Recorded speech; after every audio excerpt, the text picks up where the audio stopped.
Giring-giring perak. Episode 9. Benar-benar tangguh. Si giring-giring perak balik memuji. Pandeka Sange merasa malu dipuji begitu. Dia tersenyum, mengembangkan tangan dan kakinya. Dan keempat tombak-tombak itu jatuh ke tanah. Ternyata tombak-tombak itu hanya terkepit di antara tangan dan kakinya. Siti Nilam yang masih berada di pelukan si giring-giring perak segera sadar bahwa mereka dalam bahaya. Namun dia masih sempat menengadah, menatap pada anak muda itu. Anak muda juga menatapnya dengan tersenyum lembut. Siti Nilam merasa amat bahagia melihat senyumnya itu. Dengan menunduk malu, gadis ini kembali ke tengah lingkaran. Si giring-giring perak kini tegak menghadap pada Pandeka Sange. Di belakangnya dalam jarak 3 langkah berdiri Datuk Sipasan dan teman-temannya. Dan 4 depa di hadapan mereka, tegak Pandeka Sange. 5 depa di belakang lelaki ini, berdiri berjejer anak buahnya. Tak kurang dari 20 orang. Si giring-giring perak, tadinya tatkala keluar dari kedai setelah makan dan mengambil uang si tinggi besar di Kabun Sikolos itu, segera berlari menuju rumah Datuk Sipasan. Sebenarnya dia ingin menghajar si tinggi besar dan kedua temannya itu. Apalagi ketika lelaki itu mendorong bahunya di meja ketika meminta tempat duduk. Dia juga hampir turun tangan tatkala 2 lelaki dari 5 kaum itu dihajar oleh anak buah Pandeka Sange tersebut. Apalagi ketika melihat si gagap itu kena tampar dan terpancar kentutnya. Anak muda ini tersenyum sendiri sambil berlari tatkala teringat betapa si gagap itu terpancar kentut dan bicara bercarut tak menentu ditangani si tinggi besar itu. Namun dia tak turun tangan menghajar lelaki sombong itu karena pikirannya sedang tertuju pada usaha untuk mencari keluarganya. Dia juga sedang memikirkan tentang nasib Datuk Sipasan dan rombongannya. Dia ingin mendengar lebih banyak lagi tentang itu dari si tinggi besar. Ketika informasi itu dirasa sudah cukup, dia lalu mengerjai si tinggi besar dengan menyikat seluruh uangnya. Uang itu dia berikan pada orang Lepau dengan meletakkannya diam-diam dekat gelas. Dia tahu orang Lepau itu sering tak menerima pembayaran dari bergajul-bergajul seperti anak buah Pandeka Sange itu. Udara malam yang lembab menerpanya ketika dia mempergunakan ilmu berlari cepat, melompati sawah dan sungai-sungai. Lalu dia tiba di rumah Datuk itu. Dari bawah kelihatan lampu di rumah itu terang benderang. Namun amat sunyi. Dia lalu mengetuk pintu. Sunyi. Lalu membukanya perlahan. Tak ada orang di dalam. Dia masuk ke bilik. Kosong. Datuk. Himbaunya. Sepi. Siti. Himbaunya lagi. Sepi. Hatinya mulai merasa tak sedap. Sudah terbunuhkah mereka semua? Namun dia melihat itu tidak seperti bekas orang berkelahi. Dia melihat damar hidup di ruang depan, di ruang tengah dan di dapur. Dia segera arif bahwa suasana seperti ini pastilah dibuat dengan sengaja. Agar orang yang ada di luar menyangka bahwa di rumah masih ada orang. Dia bergerak ke dapur. Dan pintu dapur tak terkunci. Pastilah dari pintu belakang ini orang rumah turun semua. Kemana mereka? Dia memandang keluar. Hutan yang gelap. Ya, kalau mereka melarikan diri, tentulah ke arah hutan. Itu jalan yang paling selamat. Dia mulai melangkah. Udara malam yang pekat bersama gerimis menerpanya lagi di luar. Baru beberapa langkah dia memasuki hutan, tiba-tiba telinganya yang amat tajam menangkap suara bentakan-bentakan. Perangkap. Datuk Sipasan pasti masuk perangkap dalam hutan ini. Bisik hatinya. Dengan kesimpulan begitu, dia lalu berlari ke arah bunyi perkelahian itu terjadi. Dan dia tiba di sana sebelum semua rombongan itu disembelih habis. Lebak Tuah, Gindo Kasim dan Rukayah telah mati dihujam tombak. Tan Teno terluka, dan saat itulah dia sampai di sana.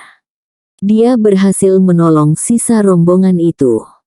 Kini mereka saling berhadapan.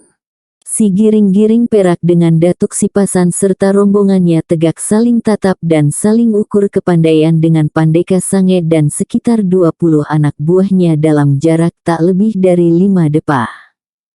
Dari cara gerakannya dan cara dia menangkap lemparan tombak tadi, si Giring-Giring Perak segera tahu bahwa Pandeka Sange ini seorang yang berisi. Malah kepandaiannya jauh lebih tinggi dari kepandaian Gampo Bumi yang pernah dia hadapi di Bukit Tambun Tulang. Itu dapat diketahui selain dari cara lelaki itu menangkap lemparan tombaknya dengan mengepit keempat batang tombak itu dengan tangan dan tubuhnya. Juga dia lihat dari cara lelaki itu melompat dari balik kegelapan. Gerakannya amat ringan tetapi penuh kepastian. Harus berhati-hati menghadapi lelaki ini, pikirnya. Sebaliknya Pandeka Sange juga tak menganggap lawannya ini enteng. Yang berhasil lolos dari sergapan Gampo Bumi di Bukit Tambun Tulang memang tak bisa dianggap punya kepandaian rendah. Bukit itu sudah lama menjadi suatu batu ujian bagi para pesilat di Minangkabau ini. Si Giring-Giring Perak melihat lelaki itu memberi isyarat pada anak buahnya. Semua anak buahnya bersebar dengan gerakan yang cepat. Dalam waktu tak sampai 10 hitungan, mereka kini kembali dikepung oleh anak buah Pandeka Sange. Bedanya, kalau tadi pengepungan berada di belakang cahaya obor, hingga rombongan Datuk Sipasan tak melihat musuh seorang pun, maka kini semuanya berdiri dalam cahaya damar. Hujan gerimis masih tetap turun di tengah rimba belantara silayang itu. Suara air tipis, yang jatuh merupakan titik-titik kasar dari daun-daun kayu ke api damar, menimbulkan bunyi yang berdesir pedih. Kelima lelaki dari Piaman yang masih hidup itu tanpa diberi komando bergerak pula. Mereka tegak membelakangi si Giring-Giring Perak. Membuat setengah lingkaran. Para perempuan dan anak-anak kembali mereka tempatkan di belakang mereka. Di antara mereka berlima dengan si Giring-Giring Perak. Jumlah mereka tak berimbang. Tapi kini mereka punya semangat yang tinggi dengan kehadiran anak muda tangguh itu. Kedua lelaki tangguh itu kini saling tatap. Si Giring-Giring Perak dengan pengungsi-pengungsi dari Piaman di belakangnya. Dan Pandeka Sange dengan anak buah di kelilingnya. Pandeka Sange melirik ke kaki kanan anak muda yang berdiri di depannya itu. Di sana, di pergelangannya, nampak giring-giring peraknya terjuntai. Berkilat diterpa cahaya suluh. Engkau yang bernama si Giring-Giring Perak itu anak muda? Dia bertanya dengan nada datar. Suaranya tidak menunjukkan kepongahan. Si Giring-Giring Perak menatapnya beberapa saat. Kemudian mengangguk perlahan. Lalu balik bertanya. Dan engkau yang bernama Pandeka Sange? Pandeka Sange mengangguk. Saya murid kedua dari Harimau Tambun Tulang. Kakak seperguruan oleh Gampo Bumi yang pernah kau kalahkan. Para lelaki dari Piaman yang berada di belakang si Giring-Giring Perak jadi tertegun mendengar ucapan Pandeka Sange ini. Ternyata dia kakak seperguruan Gampo Bumi. Dan kalau Pandeka Sange ini murid kedua tentu masih ada murid pertamanya. Kalau saja Gampo Bumi dan Pandeka Sange ini sudah demikian hebatnya, tentu murid pertamanya jauh lebih hebat lagi. Dan kalau muridnya sudah hebat-hebat, bayangkan saja bagaimana tingkat kepandaian gurunya. Secara tak langsung Pandeka Sange memang memberi isyarat ke arah itu. Secara halus memperingatkan kepada mereka, bahwa di belakangnya masih ada orang-orang tangguh yang akan menuntut balas kalau dia dikalahkan malam ini. Peringatan itu sekaligus juga sebagai basa-basi di kalangan persilatan. Sudah lumrah sebelum saling mengadu kepandaian, baik dalam permainan pencak maupun dalam perkelahian, orang yang akan bertarung saling memperkenalkan aliran dan perguruannya. Si giring-giring perak maklum tentang itu. Karenanya dia lalu berkata perlahan, "Saya si giring-giring perak. Dari sasaran di puncak Gunung Talang. Murid tunggal dari guru yang tak pernah saya kenal siapa namanya." Pandeka Sange mengangkat alis. Murid tunggal dari Gunung Talang. Dia coba mengingat siapa guru gadang yang terkenal di gunung itu. Dia ingat beberapa guru yang ternama dari Koto Anau dan sekitarnya. Tapi tak pernah ada guru yang membuka sasaran di puncak Gunung Talang itu. Namun dia juga yakin bahwa anak muda ini tak berbohong. Dari gerakannya saja dia tahu, anak muda ini memiliki seorang guru yang tangguh. Sebagaimana jamaknya di dunia persilatan saat itu, setiap pesilat tak ingin ada yang lebih unggul dari dirinya. Sasarannya hendaklah berada di atas semua sasaran yang ada di Minangkabau ini. Jika ada guru gadang atau guru tuo yang pandai, dengan berbagai cara dicarikan jalan untuk merobohkannya. Dan kini, niat itu juga terkandung dalam hati Pandeka Sange. Anak muda ini telah mengalahkan adik seperguruannya di Bukit Tambun Tulang. Itu suatu aib yang harus dihapus. Belum pernah nama Bukit Tambun Tulang demikian tercemarnya. Itu menyebabkan nama gurunya akan luntur setelah bertahan selama puluhan tahun. Gurunya akan berang bila mereka, para muridnya, tak menuntut malu yang telah berselemak pik itu. Pandeka Sange lalu terdengar berkata perlahan, "Saya mendapat sebuah tugas yang berkaitan dengan dirimu giring-giring perak." "Tugas apa?" "Membunuhmu." "Siapa yang menugaskan itu?" "Adik seperguruanmu si Gampo Bumi." "Tidak. Tetapi perguruan kami, perguruan Bukit Tambun Tulang. Karena mereka telah kami kalahkan beberapa pekan yang lalu." "Iya. Dan karena engkau telah membunuh cukup banyak anak buah kami di sana." "Kematian dibalas kematian." "Iya.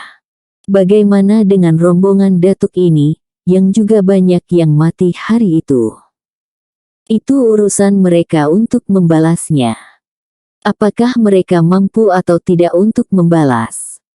Kalau mereka tak mampu, hukum rimba berlaku. Siapa yang kuat dia yang berkuasa." "Lalu bagaimana dengan puluhan atau ratusan orang yang telah kalian rampok dan kalian sembelih di bukit itu selama puluhan tahun ini? Kalau mereka ingin membalas, silahkan datang ke sana." Si giring-giring perak tersenyum tipis. Mereka bertatapan. Dan Pandeka Sange ingin memulai perkelahian ini. Dia tahu bahwa dia berada di pihak yang menang. Anak muda itu terpaksa melindungi pengungsi-pengungsi tersebut. Terlebih lagi dia harus melindungi perempuannya. Dia melihat tadi betapa salah seorang dari perempuan-perempuan itu, yang paling muda, dan yang paling cantik pula, mendekap anak muda itu ketika mula-mula muncul.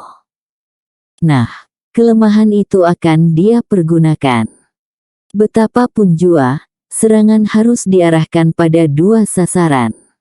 Pertama pada anak muda itu sendiri, dan yang kedua pada para pengungsi itu untuk memecah konsentrasi anak muda tangguh itu. Dengan perhitungan demikian, Pandeka Sange mengibaskan tangan memberi isyarat. Bagi si giring-giring perak maupun Datuk Sipasan belum bisa menduga apa arti kibasan tangan penguasa dari Gunung Rajo itu, ketika tiba-tiba seluruh suluh dan damar yang nyala mengelilingi mereka pada padam serentak.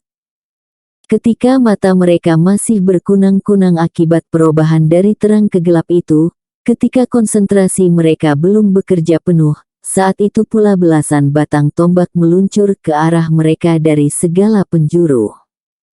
Bukan main berbahayanya serangan ini. Baik si giring-giring perak maupun Datuk Sipasan dan teman-temannya tak mengetahui dari mana datangnya serangan itu. Mata mereka tak melihat apa-apa. Dalam keadaan seperti itu, si giring-giring perak terpaksa mengeluarkan seluruh kepandaiannya untuk menolong nyawa mereka. Dengan mempergunakan pendengarannya yang amat tajam, kemudian menggabungkan dengan ilmu meringankan tubuh yang tangguh, anak muda dari Gunung Talang ini melompat ke udara. Tangannya masih memegang selendang Siti Nilam. Di udara dia berjumpalitan dalam gelap. Tangannya bekerja cepat. Dia tak menangkap seluruh tombak itu dengan belitan selendangnya. Tapi dengan tenaga batinnya yang tinggi dia mengibaskan selendang itu berputar di udara. Sungguh hebat. Seluruh tombak itu mencong arahnya terkena sambaran angin yang dikibaskan dari selendang di tangannya. Hanya dalam 6 hitungan sejak dia melompat tadi, anak muda ini turun lagi di tanah. Persis di tempatnya semula. Saat itu pula semula suluh dihidupkan lagi secara serentak. Sekilas saja, Pandeka Sange mengerti bahwa serangan dengan tombak yang pertama tadi tak satu pun yang mengenai lawan. Dia sempat mendengar suara desakan angin ketika anak muda itu melambung ke udara dalam gelap tadi, dan dia juga mendengar suara tombak yang terpukul arahnya oleh kibasan tenaga dalamnya itu. Kini dia mempergunakan taktik kedua. Begitu suluh hidup, dan si giring-giring perak serta teman-temannya tiba-tiba kembali merasa silau disebabkan nyala suluh yang tiba-tiba itu, kembali beberapa tombak melayang. Tombak-tombak itu diarahkan pada rombongan Datuk Sipasan. Sementara Pandeka Sange sendiri menyerang anak muda itu dengan serangan pisau beracun. Lemparan pisau beracunnya yang kecil-kecil, tak lebih dari sebesar kelingking, amat berbahaya. Pisau itu selain amat tajam dan runcing, juga telah disepuh dengan bisa yang amat tangguh. Tak usah tertancap, goresan kecil saja yang dia timbulkan pada salah satu bagian kulit di tubuh manusia, sanggup merenggut nyawa. Anak muda itu amat arif akan hal ini. Karenanya dia tak mau berlaku gegabah. Saat itu matanya masih dalam keadaan silau karena puluhan suluh yang dihidupkan tiba-tiba. Kini dia hanya mengandalkan pendengarannya yang amat tajam itu. Dia memejamkan mata. Mendengar pisau-pisau kecil itu menggebu ke arahnya. Lebih dari 5 buah. 6 batang tombak melesat pula ke arah teman-teman di belakangnya. Kalau keadaan begini terus, yaitu jika mereka diserang terus-terusan dalam keadaan silau, di mana suluh tiba-tiba dihidupkan, kemudian dimatikan, dihidupkan lagi, dan seterusnya, dan mereka diserang dalam keadaan begitu, lama-lama pasti banyak korban yang jatuh. Karena itu, dia harus mencari akal untuk mengatasi taktik Pandeka Sange ini. Dia yakin, di tiap suluh yang dihidupkan matikan itu, pasti ada seorang lelaki yang menjaga. Mereka siap meniup suluh itu hingga padam jika diisyaratkan oleh pimpinan mereka. Dan siap pula menghidupkannya dengan catui api begitu isyarat berupa suitan berbunyi. Dia tak ingin suluh itu dimatikan. Karena kegelapan bisa membuat rombongan Datuk Sipasan jadi celaka. Karenanya untuk menolong dan mengawasi mereka, suluh itu harus hidup terus. Dengan pikiran begini, si giring-giring perak lalu memusatkan perhatiannya pada suluh-suluh itu. Jumlah suluh itu yang hidup kini hanya 15 buah. Tegak mengelilingi mereka dalam jarak 8 depa. Dia yakin, teman-temannya yang berada di belakang pasti mampu menghindarkan hujaman tombak itu. Mereka bukan pesilat-pesilat awam.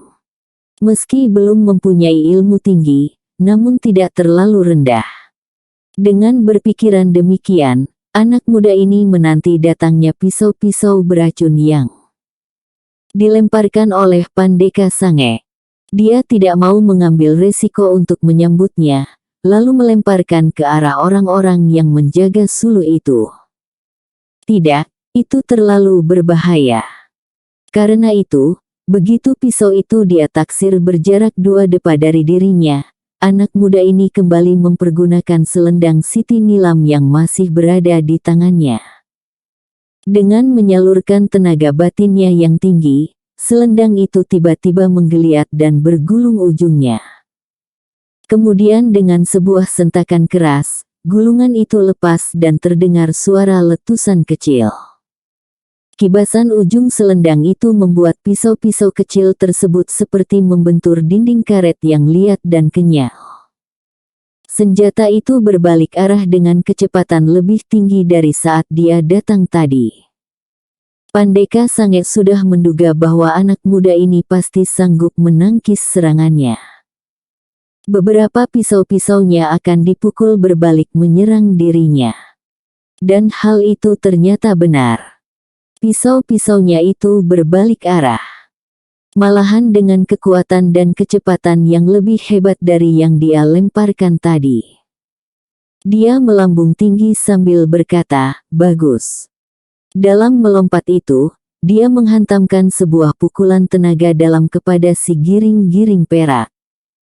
Namun dia segera jadi terkejut dan merasa dikicuh tegak-tegak tatkala dia dengar anak buahnya pada memekik.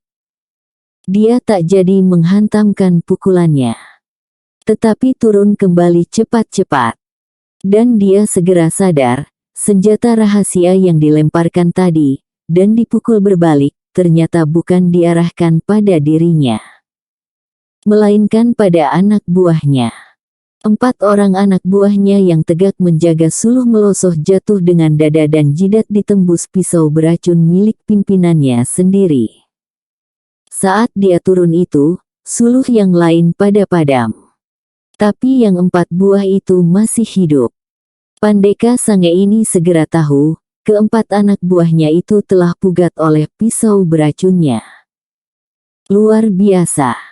Dia bergumam setelah tegak dengan sempurna di tanah. Dan pada saat itu ke-6 batang tombak yang dilemparkan ke arah Datuk Sipasan dan teman-temannya juga telah dipukul jatuh ke tanah. Pandeka Sange jadi maklum, bahwa dengan perkelahian jarak jauh, dia akan banyak mengalami kerugian. Karenanya dia lalu mengatur siasat baru. "Anak muda, ilmu batinmu ternyata amat tinggi. Saya ingin belajar sedikit ilmu silat dari Gunung Talang." Sehabis berkata begini, dia memberi isyarat lagi. Dan kembali suluh-suluh yang tadi dipadamkan hidup kembali. Kemudian, setelah membungkuk sedikit tanda memberi hormat, Pandeka Sange mulai membuka langkah silat. Pada langkah kedua, anak muda itu segera tahu, Pandeka ini membuka dengan jurus silat Starlak. Dia tetap tegak menanti. Pada langkah ketiga, dengan sebuah langkah panjang menyamping, Pandeka itu telah berada di sisi kirinya. Anak muda itu masih tegak diam. Pandeka itu pun membuka serangan pertamanya. Dengan masih tetap menyamping, dia mengirimkan tendangan dengan sisi kaki kerusuk si giring-giring perak. Tendangan itu luar biasa cepatnya. Anak muda ini membuang langkah ke sampingnya. Tapi tendangan itu beruntun sebanyak 3 kali. Mengarah ke rusuk, ke lutut dan ke kepala. Dilakukan dengan cepat dan tanpa kaki kanannya yang menendang itu mencecah tanah. Dia tegak hanya dengan kaki kiri. Dan kaki kirinya membuat loncatan kecil mendekati anak muda itu setiap menendang. Si giring-giring perak bukannya tak sering melihat serangan Starlak yang tangguh. Tapi cara bersilat Pandeka Sange ini cukup aneh dan serangannya berbahaya.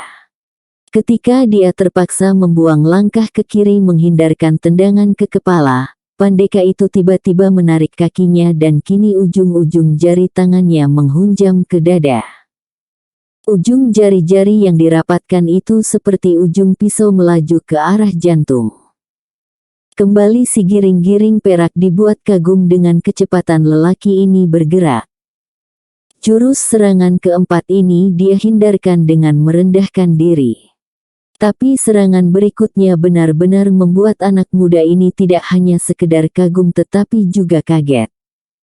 Begitu dia menunduk, dan tikaman dengan ujung-ujung jari-jari itu lewat di atas kepalanya dengan cepat sekali serangan itu berubah menjadi hantaman dengan siku. Sikunya menghujam ke bawah, ke arah tengkuk si giring-giring perak. Semua orang yang tegak menonton pertarungan itu dengan diam dan tegang, tak melihat apa yang tengah terjadi. Gerakan kedua lelaki itu amat cepat untuk mereka tangkap dengan pandangan. Hanya Datuk Sipasan yang masih mampu mengikuti pertarungan itu dengan baik dengan tatapan matanya yang cukup awas. Dia jadi berdebar melihat siku tangan Pandeka yang memburu tengkuk anak muda itu. Dia tak mau berteriak meskipun dia ingin sekali berseru memperingati bahaya itu. Tapi anak muda itu sudah mencium bahaya. Dengan cepat dia menjatuhkan diri ke tanah. Dengan demikian dirinya terhindar dari terkaman siku lawan. Namun sebelum dirinya sempurna jatuh ke tanah, kaki kiri Pandeka itu bergerak. Dia berusaha menangkap namun sebuah kibasan kaki yang ligat tetap saja menghantam rusuknya. Terdengar suara berdebuk dan tubuh anak muda itu tercampak dua depa. Anak muda itu bukannya tak merasakan datangnya tendangan, ia telah berusaha menyambutnya dengan tangan. Namun posisinya dalam keadaan tidak menguntungkan. Dia tengah menjatuhkan diri. Betapapun jua, saat itu dia tak bisa bergerak banyak. Makanya dia lalu menyalurkan tenaga batinnya ke rusuk, ke tempat yang dia duga akan diterpa tendangan itu. Dan hal itu pun terjadilah. Si giring-giring perak segera merasakan sakit yang menyengat di rusuknya. Dia mengerahkan lagi tenaga batinnya ke sana.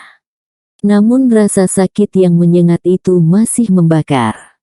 Dia meraba rusuknya dan dengan terkejut merasakan betapa rusuknya basah. Ketika melihat tangannya dia jadi kaget. Telapak tangannya merah oleh darah. Rasa sakit makin menyengat. Pukulan dengan siku dan tendangan jadi jelas serangan yang berasal dari silat Pan-Ngian. Silat tangguh yang berasal dari Pan-Ngian, tanah datar. Ternyata Pandeka ini menggabungkan silat Starlak dengan Pan-Ngian dalam jurus-jurus yang berbahaya. Dia menarik nafas. Kemudian tegak. Tangannya masih menutup luka di rusuknya. Serangan Pan-Ngian yang luar biasa. Katanya perlahan dengan jujur. Pandeka itu tak menjawab. Tapi kembali membuka langkah. Seperti tadi, dalam 3 langkah yang panjang dan menyamping kembali dia berada di sisi kiri anak muda itu. Kali ini si giring-giring perak berlaku waspada. Rasa pedih bekas tendangan tadi masih terasa menyengat. Menyengat. Ya, pedihnya menyengat. Anak muda ini segera sadar, nama lelaki yang dia hadapi itu adalah Pandeka Sange. Gelar yang diberikan bagi pesilat biasanya ada sangkut pautnya dengan kepandaian yang dia andalkan. Datuk Sipasan misalnya bergelar demikian karena tangannya dicelup dengan bisa ribuan lipan. Dan cara dia menyudahi lawannya persis seperti lipan Sipasan. Yaitu dengan mempergunakan 2 jarinya sebagai taring untuk memasukkan bisa. Pandeka Sange tentulah punya keistimewaan pula sesuai namanya. Anak muda itu arif. Pandeka itu punya ilmu simpanan yang bila pukulan dan tendangannya mengenai orang maka sakit yang ditimbulkannya seperti sengatan binatang berbisa. Anak muda ini yakin ilmu Pandeka ini mungkin 10 kali lebih tinggi dari Datuk Sipasan. Kalau Datuk Sipasan serangannya yang berbahaya hanya 2 jari tangannya maka Pandeka Sange seluruh kaki dan tangannya mengandung bisa yang memautkan. Karena itu dia harus hati-hati benar menghadapi lelaki ini. Pandeka Sange tiba-tiba menyerang dengan sebuah pukulan ke hulu hati. Pukulan itu amat cepat. Bersambung.